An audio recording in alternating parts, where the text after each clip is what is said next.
just so you know. Yeah.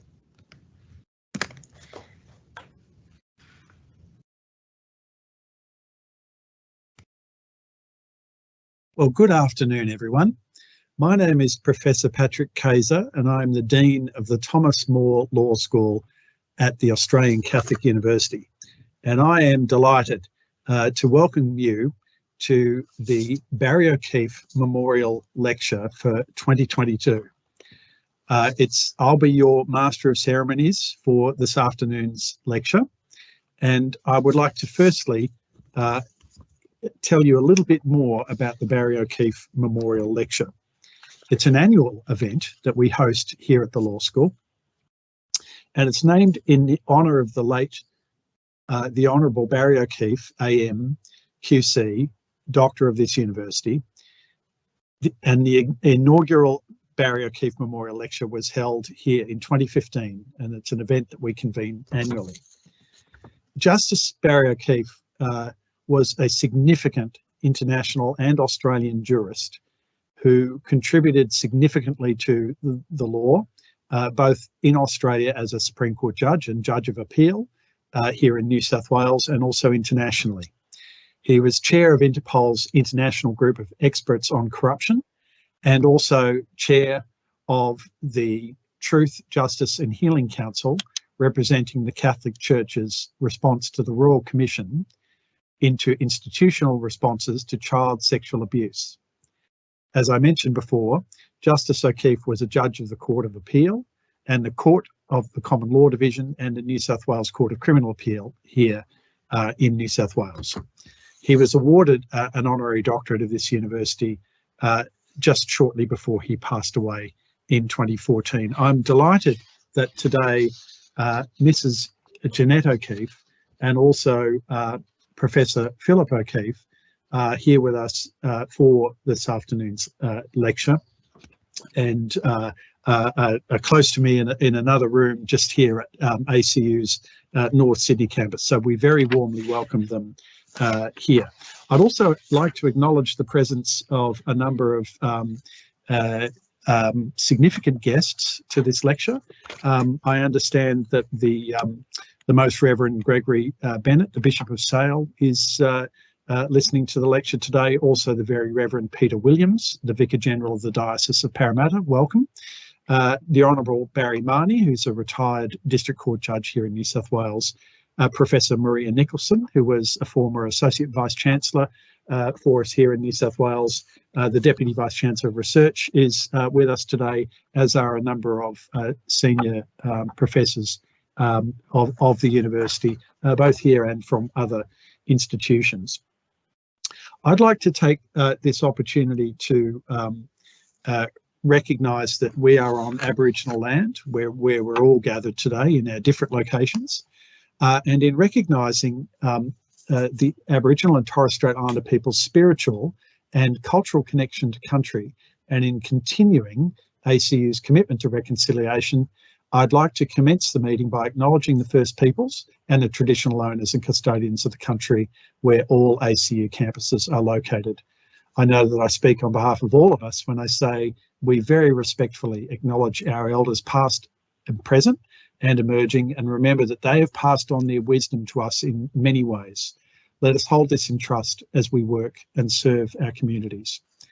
I'd also like to take this opportunity to recite the university prayer. God of all truth and goodness, bless us as we gather here at the Australian Catholic University. May we be strengthened in mind and heart to pursue what you inspire with insight and deliberation, that our world may advance in true wisdom and justice for all, through Christ our Lord. Amen.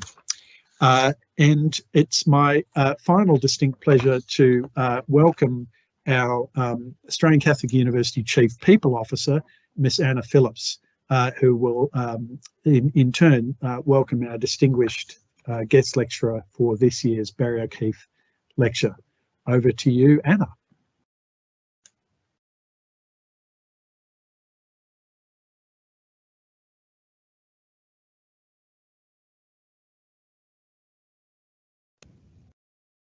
Anna, you are on screen.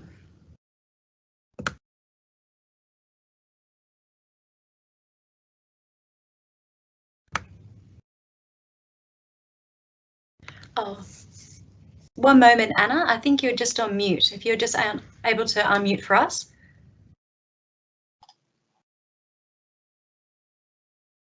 Distinguished guests, I thank you for joining us at this virtual event, which brings together legal academics and practitioners, ACU law students and graduates, and colleagues from all over Australia.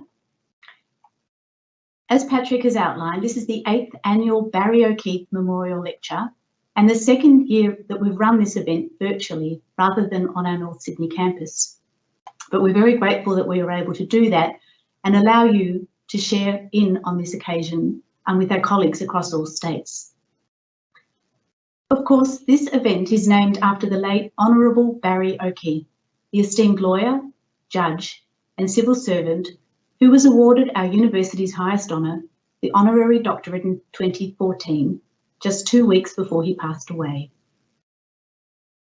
Justice O'Keefe lived a life that was rich with service and public engagement, with many remarkable contributions to his community, to the legal system in New South Wales and to the Church.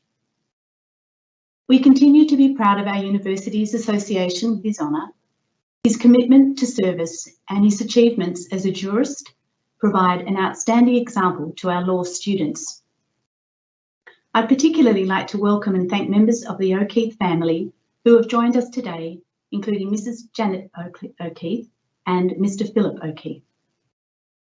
Thanks also to our Professor of Law and Public Policy, Patrick Kayser, and the Dean of ACU's Thomas More Law School.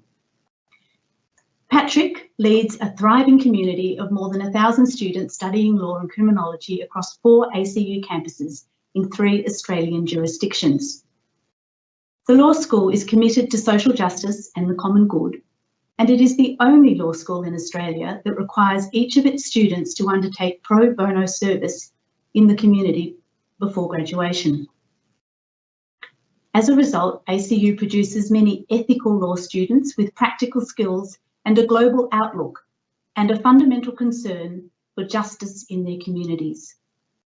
And I welcome the many law students who have tuned in to watch today's lecture, particularly those who are starting their degree this year. We're also joined today by Ms. Tyra O'Neill, President of St Patrick's Law Student Society, who will offer the vote of thanks after the keynote address. To deliver the 8th annual Honourable Barry O'Keefe Memorial Lecture, we have another fine example for our students, Professor Libby Lyons. Professor Lyons is one of Australia's most powerful advocates with decades of leadership experience in corporate affairs and issues-based advocacy. Professor Lyons is the inaugural chair of the Aged Care Workforce Industry Council, an adjunct professor in the Faculty of Business and Law at ACU, and the former director of the Federal Workplace Gender Equality Agency.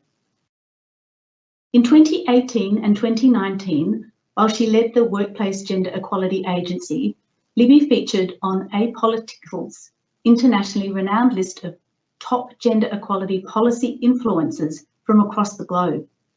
She also featured in the excellent book, 200 Women Who Will Change the Way You See the World. Professor Lyons has a strong commitment to public service, and she first worked as a primary school teacher. She then embarked on a successful career in corporate affairs and government relations across numerous industries, including companies such as BHP, Atlas Iron, and the Western Power Corporation and Telstra. She has also sat on the boards of non-profit organisations such as SIDS, Kids Western Australia, and Calparan. Most recently, Professor Lyons was appointed a member of the National Aged Care Advisory Council. Her other roles include Chair of Science in Australia Gender Equality Limited, Strategic Counsel for CGM Communications, and National Board Member of Chief Executive Women. We're absolutely delighted to have Professor Lyons with us today to deliver her keynote address on the topic, Is the Fair Work Act Really Fair? We can be confident that the late Justice Barry O'Keefe would agree that few things are more important than fairness. We spend so much of our lives at work, that fairness in the workplace is of paramount importance.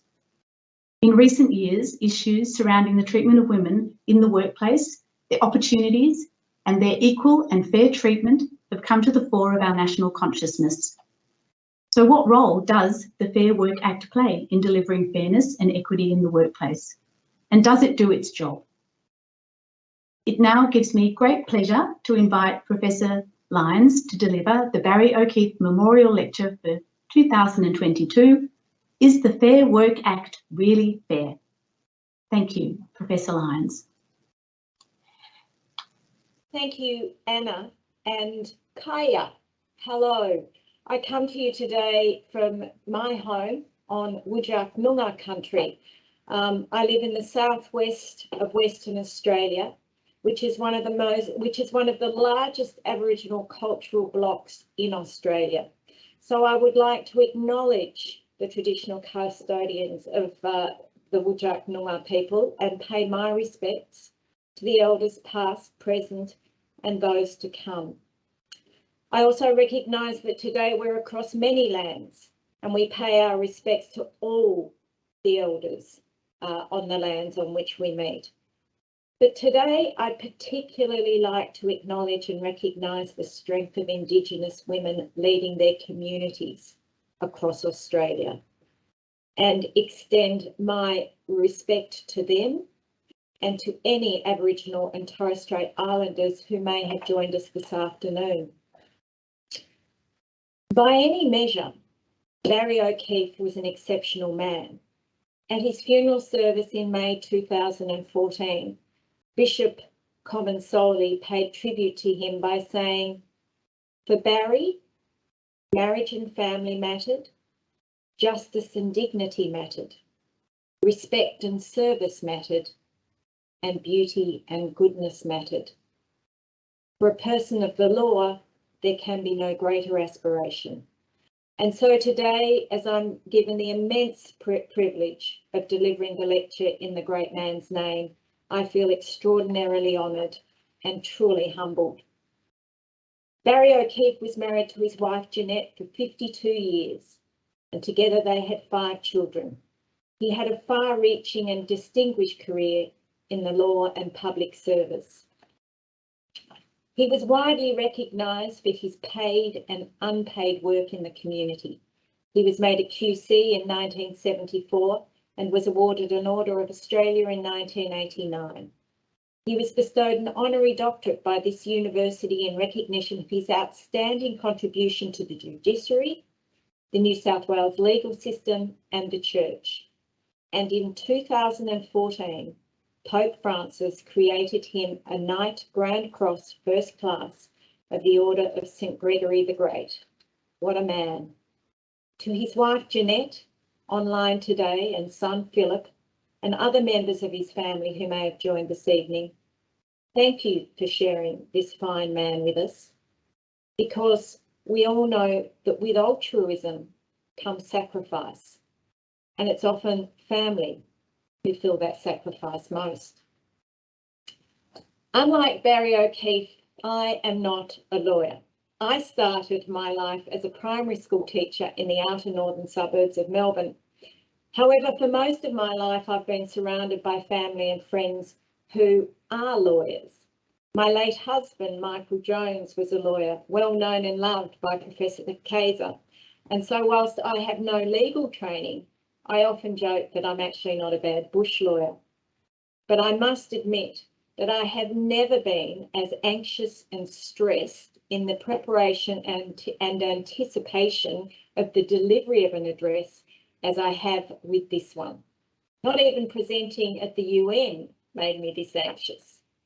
My problem is that I know that many of you that have joined today are either training to be a lawyer or in fact are a lawyer, and I'm not. The only thing that's given me some comfort in my state of anxiety has been my understanding that laws are made and changed by our elected members, many of whom, like me, are not lawyers. And like me, sorry, that was an internet problem, and like me, are not lawyers. But like me, they look at the law and its administration and practice through a very different lens to you. A lens through which I hope tonight you, my learner friends, may gain some insight. Well, that's my hope anyway. It was when I was director of the Workplace Gender Equality Agency and a regulator that I had reason to look at the Fair Work Act. So I put on my bush lawyer's hat and started to really question whether the four main principles of our legal system were being observed in the practice of the Fair Work Act. So it is from this standpoint that I explore the Act this evening. An act of law is one thing, but as a citizen without any legal training, it is the enforcement and practical application of that law of which I'm most concerned. And in terms of the Fair Work Act, this means posing two questions. Do working Australians covered by the Fair Work Act have equality before that law? And is the Fair Work Act really fair? To address the questions, I'll provide you with a little bit of history for context, offer a layperson's view on the objective of the Act, identify some areas of concern, particularly in relation to the terms and conditions of some of the assessed and approved enterprise agreements covered under the Act, provide a few examples, and then propose a few solutions. Have I lost you? No, we can hear you well. Thank you. You can. Thank you. That's a relief. So the Fair Work took effect on 1 July 2009 following considerable consultation with employer and employee groups. Importantly, Section 3 of the Act outlines the object of the Act and the intentions in terms of achieving it. The aim of the Act is stated as to, and I quote, provide a balanced framework for cooperative and productive workplace relations that promotes national economic prosperity and social inclusion for all Australians. To achieve this aim, the Fair Work Act requires that workplace relation laws should be provided to working Australians that are, and I quote, flexible for businesses, promote productivity and economic growth for Australia's future economic prosperity, and take into account Australia's international labour obligations. A fair aim. In particular, the Fair Work Act intends to enable, and again I quote, fairness and representation at work and the prevention of discrimination by recognising the right to be represented, protecting against unfair treatment and discrimination, providing accessible and effective procedures to resolve grievances and disputes, and providing effective compliance mechanisms. So far, so good. The Fair Work Act also provides guidance on the content and intent of enterprise agreements, or EAs. It states that EAs cannot use unlawful or discriminatory terms based on protected characteristics such as sex, carer responsibilities, pregnancy, and more, as it should. Under the Fair Work Act, the Fair Work Commission was established to administer the provisions of the Act. And it's here that I have some concerns and reservations as to the administration of the Act in practice, particularly in relation to the assessment and approval of enterprise agreements. With regard to the prevention of discrimination of women and minority groups or employees with caring or responsibilities outside their paid work. Let me be straight.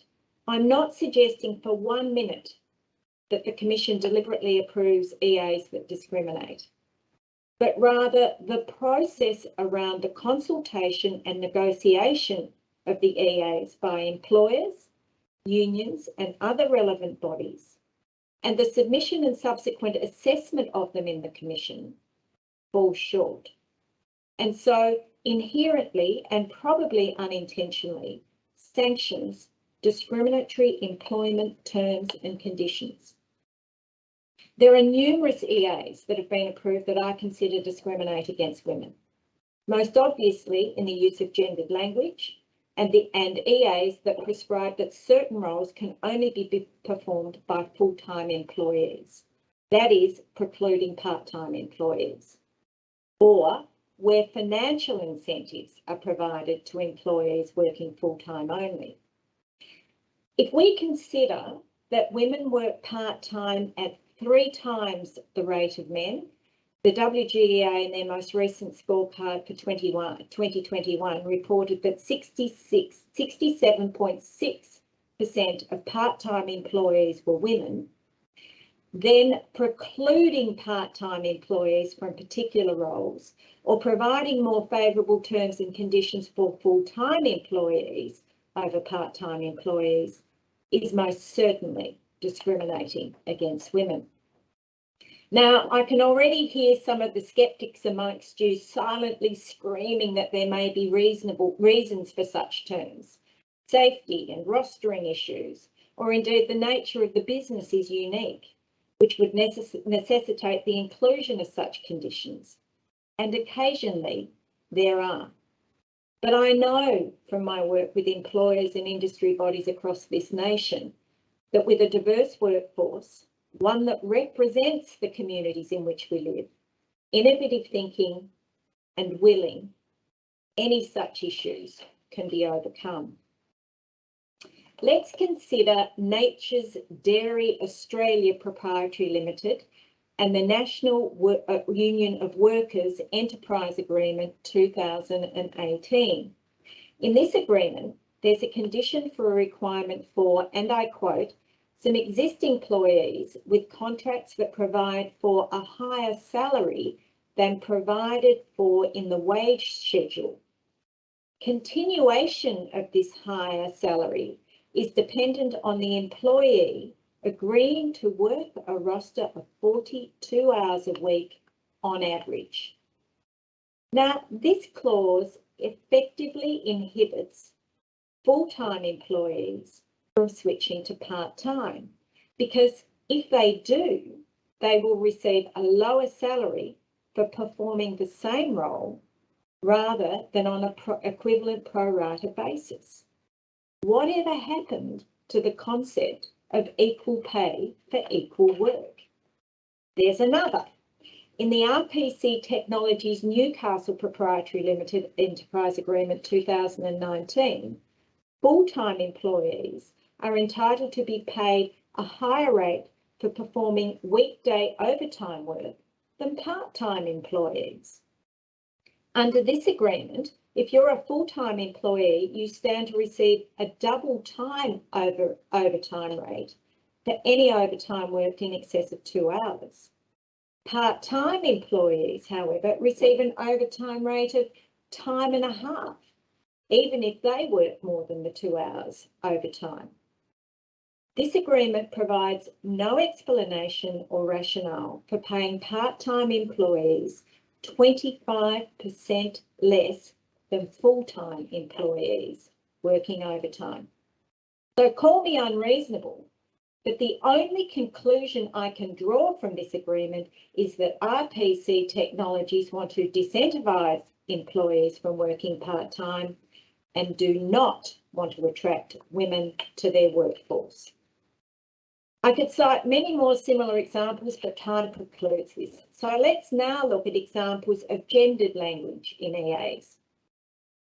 Unsurprisingly, there's one agreement of which I'm aware in which both gendered language is used and discrimination between full-time and part-time employees exists. The Otis Elevator Company Proprietary Limited, Western Australia, Construction and Services Employees Enterprise Agreement 2018. In this EA, it appears that lift services employees are required to work full-time. That is, the agreement states that shift technicians work 5 by 8 hour shifts per technician per week and makes no provision for part-time work. I am simply at a loss to understand why the role of a lift technician must be full-time, and in stating it as such, the company are inevitably excluding those who wish or need to work part-time, especially women. This EA also refers to specific work requirements by a single technician as a one-man job. There are many things for which I might be accused, but being woke is not one of them. But I do not understand why the word man had to be used here. Are they implying that it's an occupational requirement to be a man? But wait, there's more.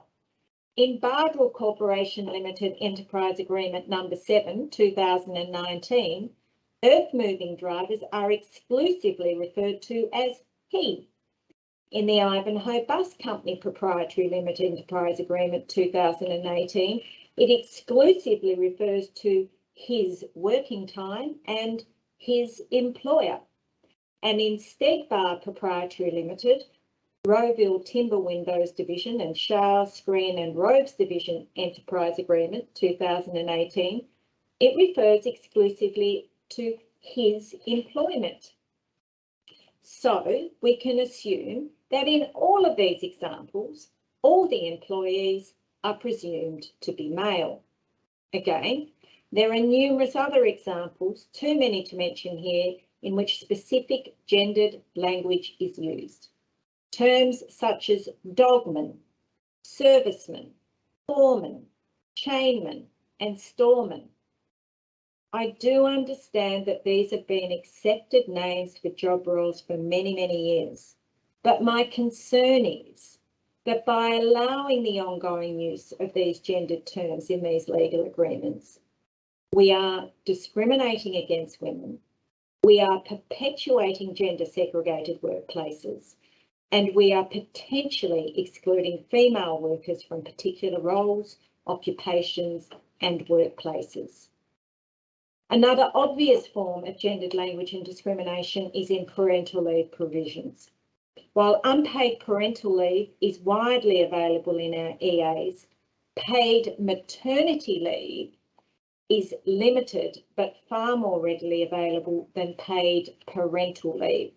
Although pleasingly, according to WGEA data, this seems to be changing.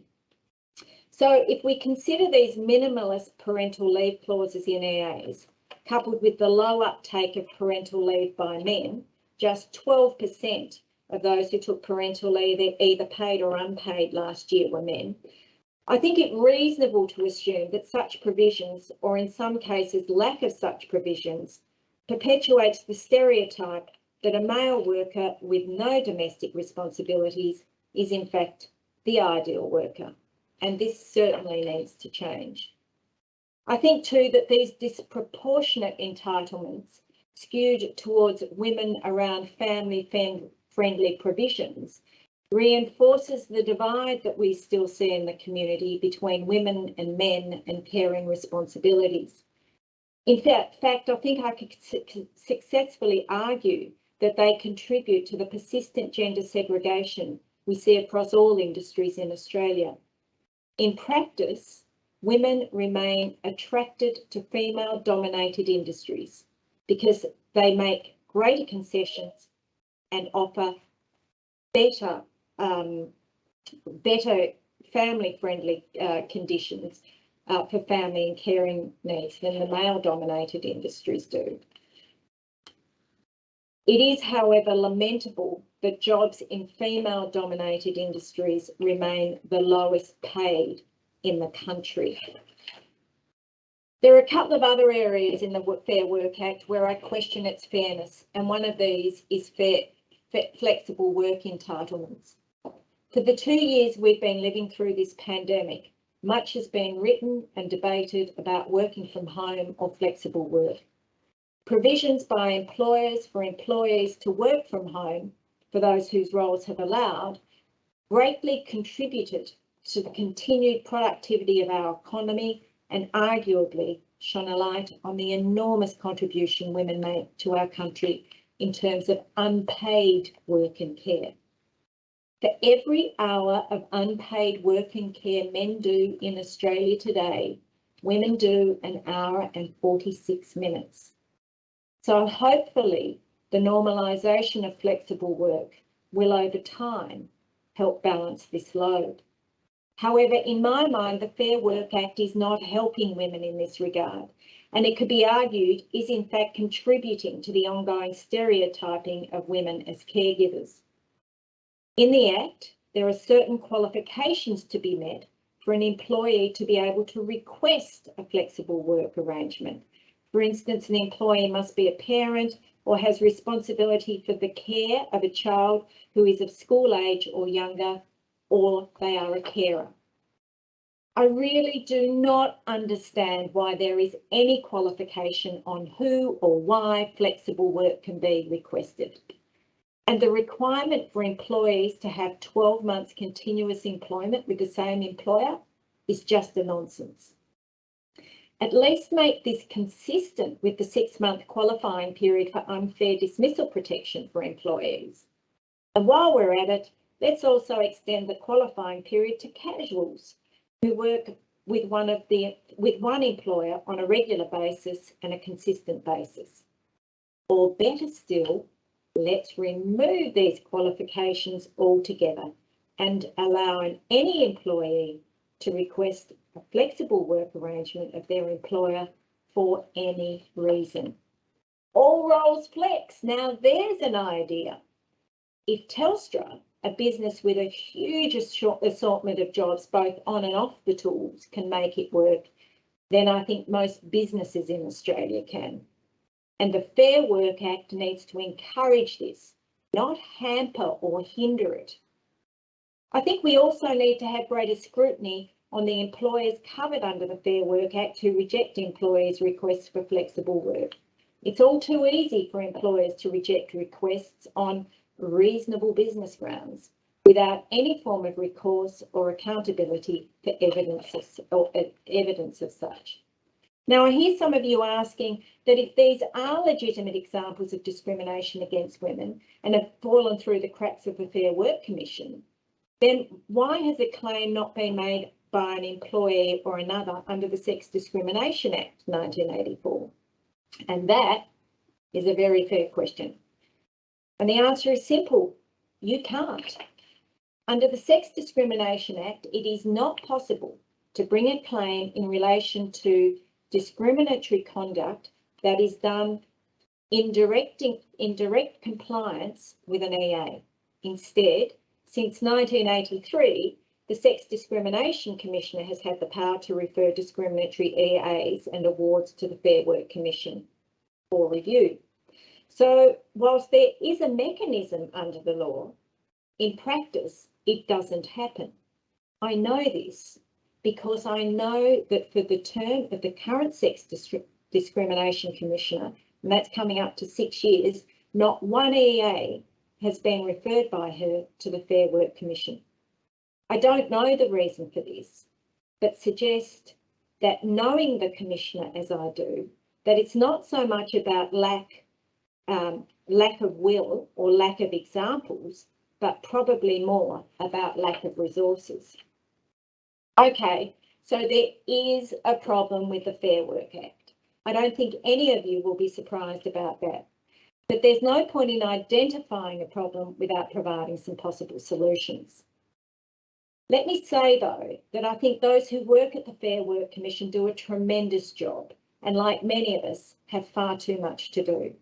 I recognise that poring over every EA to ensure that it complies with not just the Fair Work Act, but other relevant legislation is extraordinarily difficult. In fact, perhaps even impossible. That is, of course, unless we start to use the amazing technology that is available to us. And in this instance, artificial intelligence, or AI, and machine learning have to be the way to go. I think it's fair to say that the legal profession is not renowned as a leader in technology, and compared to the healthcare sector, is under-digitised. Given that the law touches all aspects of business and personal life, this is both surprising and disappointing.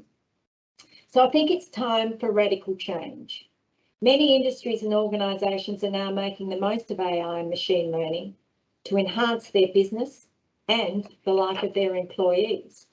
Think about software that de-identifies job applications and health records, software that extracts data and crucial information from documents and records to assist with more accurate invoicing and tax documents. In fact, there are many parallels between AI and machine learning and the law. Both are about extracting historical information and using this information in inferring and applying new rules. According to some work done a couple of years ago by Forbes magazine, there are 3 areas of the law in which machine intelligence is highly applicable and already being successfully used: contracts, litigation prediction, and research. Aspects of all 3 of these areas in its application of AI could well apply in assessment and approvals of EAs.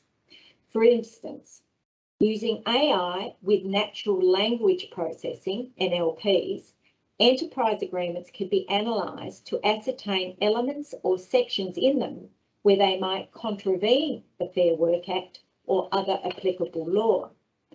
Such a system could also be used to identify terms and definitions that are considered discriminatory, as well as provide analysis for conditions that favour one type of employment over another, in terms of hours required to be worked, rates of pay, penalties and the like.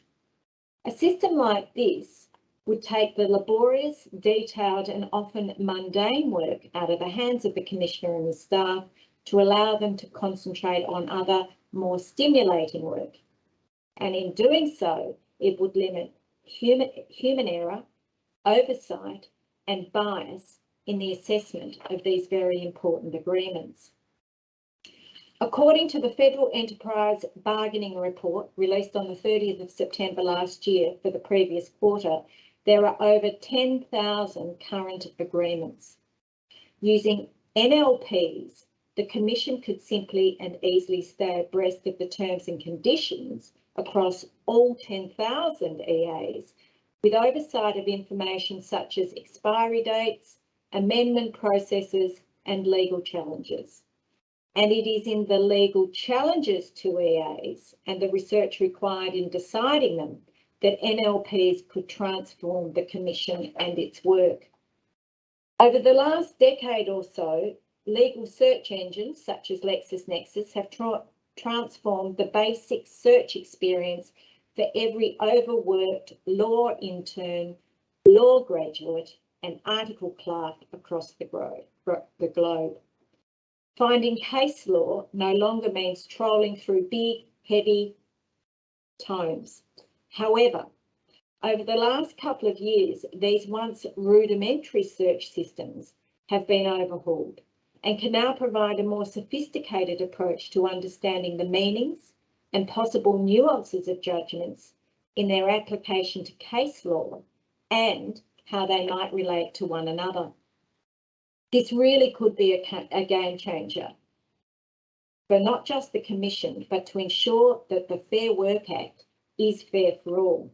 There will, of course, be a dollar cost for this, but without question would be money well spent. Money that could potentially improve the working and family lives of millions of Australian employees. But there are also 1 or 2 other things that could easily be addressed now and require little or no funding. I think we need to amend the Act to ensure that definitions are clear. We need to amend sections 195(1) and 153(1) to expressly define the word discriminates, so that it includes both direct and indirect discrimination.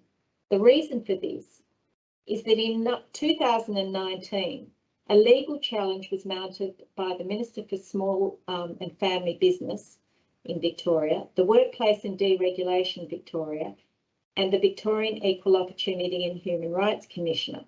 It was brought against the Fire and Emergency Services Board, United Firefighters Union of Australia, Operational Staff Agreement 2018. And it contended that a number of provisions under the EA were discriminatory. It was, as is often the case with all things legal, complicated to the untrained. But basically, the Commission had to determine whether the word discriminates extended to indirect discriminatory terms.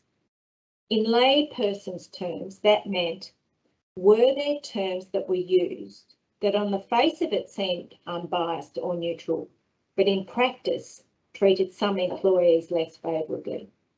The Commission also had to determine if a term that placed or imposed a restriction on an employee from working in a particular role part-time constituted a discriminatory term. The Commission, disappointingly, used a very narrow definition of the term discriminates that excluded indirect discrimination. This meant that a term in an EA is only considered discriminatory to the extent that it directly discriminates against an employee because of or for reasons including the employee's particular identified characteristic or attribute. Unfortunately, in making this decision, previous determinations that recognise discrimination as both direct and indirect were not considered. So, some clear definitions of direct and indirect discrimination, along with some sound examples of both, would really aid the interpretation and practice of the Act.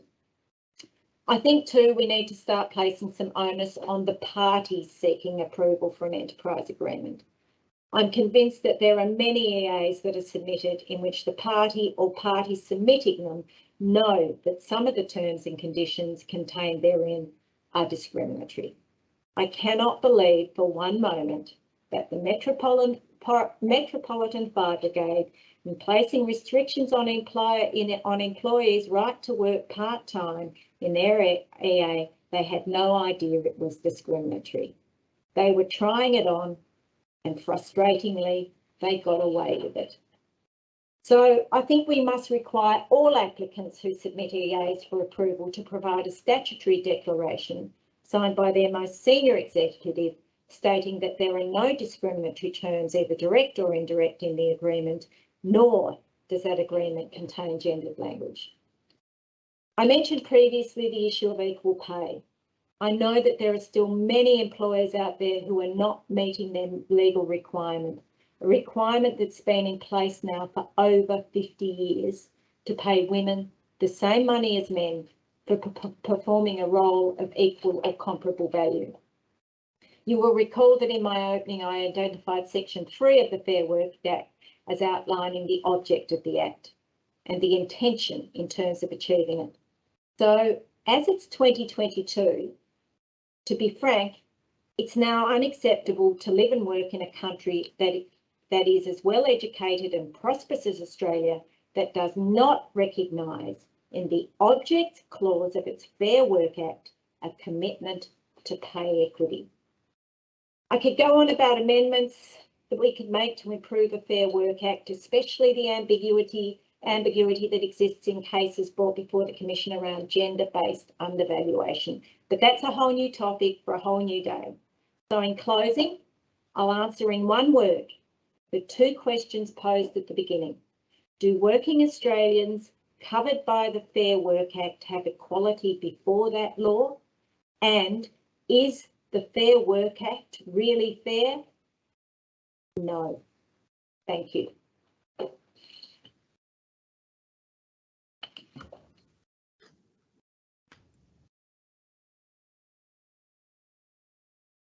Thank you so much, Professor Lyons, for your stimulating, thought-provoking Barry O'Keefe lecture for 2022.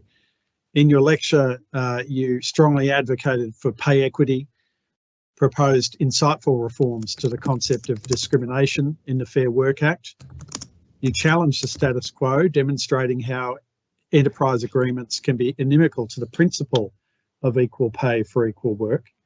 You challenged industrial tribunals to reform their gendered language and assumptions, drew our attention to data that confirms that female-dominated industries are more likely to have access to paid parental leave, and jobs in female-dominated industries remain low paid.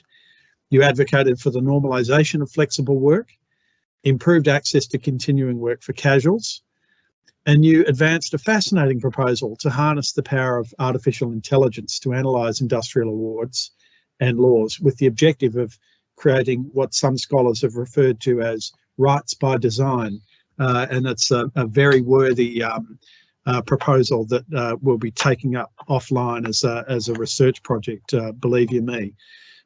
So I just wanted to thank you so much again, Professor Lyons, for your wonderful talk. And I will now invite Tyra O'Neill to deliver the vote of thanks. Thank you, Patrick. On behalf of everyone in attendance, I would like to thank Professor Lyons for her truly eye-opening speech about the shocking prevalence of gender discrimination in the workplace and for providing, as Patrick described, truly thought-provoking solutions as to how to address the gaps within the Fair Work Act. On a personal note, I was fortunate enough to speak to Professor Lyons as she prepared for today's speech, and she is an incredibly huge role model of mine. And I know that all the other law students present here today will agree when I say that as we become lawyers and we enter the workforce, particularly the young women here today, we should be and we will look to Professor Lyons' words and actions for guidance and inspiration for the rest of our lives. Thank you, Professor Lyons.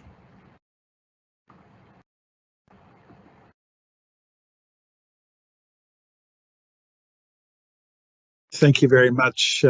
Thank you very much, Tyra, for that warm vote of thanks for Professor Lyons. I'd like to thank you, Tyra. Thank you, Anna Phillips, our Chief People Officer, for joining us today and representing the Vice-Chancellor. Thank you again, Professor Lyons, for your wonderful speech. And thank again all of the guests who have attended this virtual event, in particular Mrs. Jeanette O'Keefe and Professor Philip O'Keefe joining us here for this year's annual Honourable Barry O'Keefe lecture. I'll finally thank Karina Dunn for being a wonderful events manager, and for all of her support team for putting on what has been a seamless and I think excellent 2022 Barry O'Keefe lecture. That's all from me, Patrick Kayser, here at the Thomas More Law School at the North Sydney campus. Again, thank you all of you for your participation, and in particular, thank you, Professor Lyons, for an excellent 2022 Barry O'Keefe lecture.